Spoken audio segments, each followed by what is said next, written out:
Salt per se is easy once the development is there. The main concern is initially you have to have the right pan, you have to have the right farm, which entails the right type of soil, the right type of water, and the right type of weather. That's one. Another is you also have to have the funding to develop it. And number three, kung meron ka na nung lahat na yun, you also have to have the know-how to be able to develop it because not all salt farms are efficient.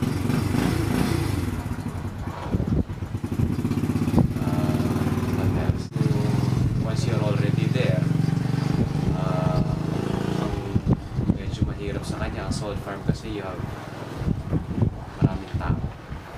It is both good and bad. Good because it is better now na marami kang napapakain. It is better for our economy. It's a means of livelihood. Mahirap because ang isa sa pinakamahirap sa pagmamanage is tao. You'll never know kung ano yung nararamdaman nila, kung ano yung pangangailangan ng isna may not be the same as the other. So that's the difficult part. It's more of educating people. The difference between iodized and uniodized rock salt and sea salt, that it's actually the same in the Philippines. But once the people are educated, everything is okay. Salt in the Philippines is really it's a distribution game. As being an archipelago, it's very challenging kasi nga several islands tayo. So, unlike other countries, the distribution here in the Philippines ang talagang nagiging, it may work for you or it may work against you.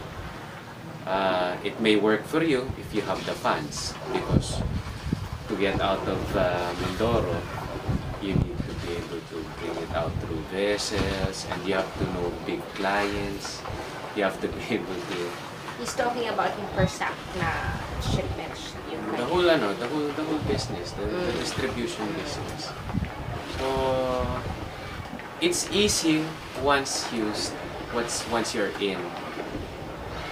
But it is also difficult because it is in salt. It is a volume game. Distribution here in the Philippines. Yes, it's actually cheap, except that the imported ones are, of course, expensive because of, I guess, ship the way it's brought here, shipment and all that. But if you buy locally produced salt, yeah, it's cheap. It's actually not expensive. Salt per se is not expensive. It is the transportation and the packaging that makes it expensive. Yeah. Sometimes transportation and packaging is more expensive than the actual product. The way our salt is produced is it's seawater, evaporation, sunlight, and air.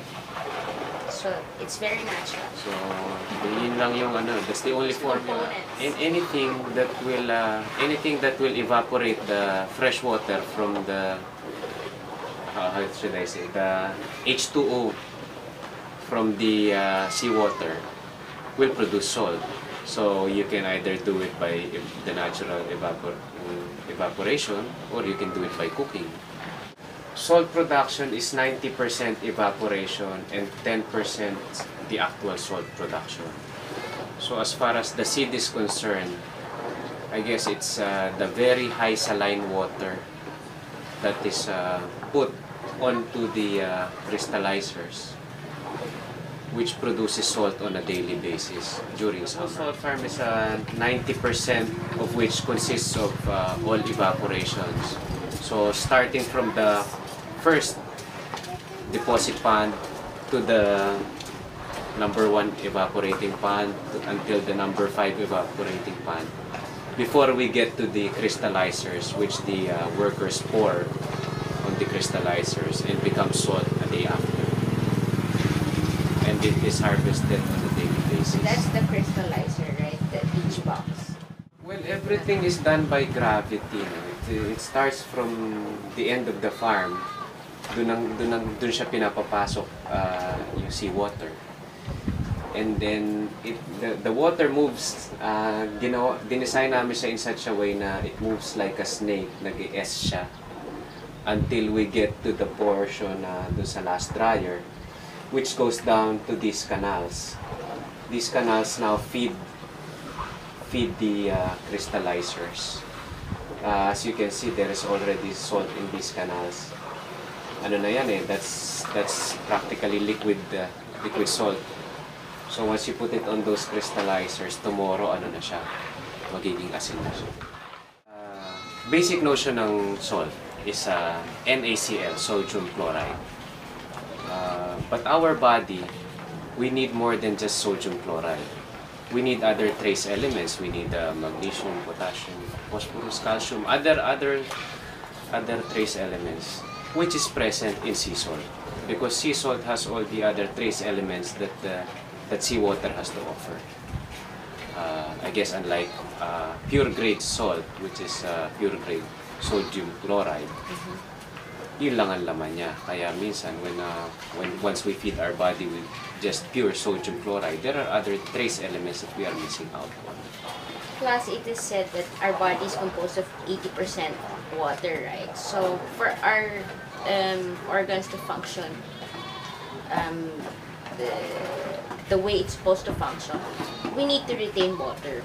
So, we really need Salt, kasi salt is the basic of the basic eh.